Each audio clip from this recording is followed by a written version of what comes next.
नमस्कार। आज आमर वैष्णव ओडिशार गोटे निरा परंपरा विषय में जाना पाइली। वैष्णव ओडिशार तो समस्ते परंपरा विषय जानी थे।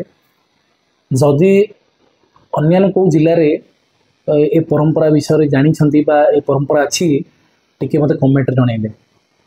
एक्चुअली कथा कौन ना गोटे परंपरा देखिले ये जे भणजा माई तो आमे कौन करूँ आमे नॉर्मली मामू माई बड़ आमे भणजा हिसाब से पाद धरी मुंडिया मारू।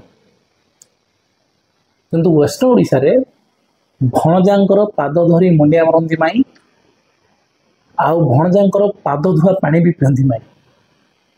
तो ये गोटे निरा परंपरा मुझे जानी नी प्रथम थर पे देखली। जदि आपण मैंने जानी जानी से विषय जनइबे।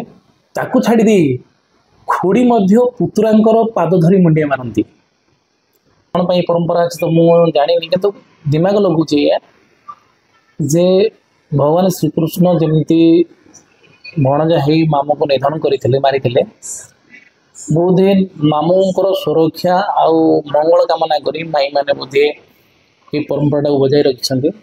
एवं यदि से जिनस को देखा जाए तो भगवान श्रीकृष्ण को लीला एमती कि से भणजा हो मामू को निधन करते एवं मामू हो भणजा को भी निधन कर। तेणुक भगवान श्रीकृष्ण को लीला धर्मर स्थापना पाई तो सेठी रिलेशन को देखा जाए सेठी माने धर्म अधर्म को देखा जाए। धन्यवाद।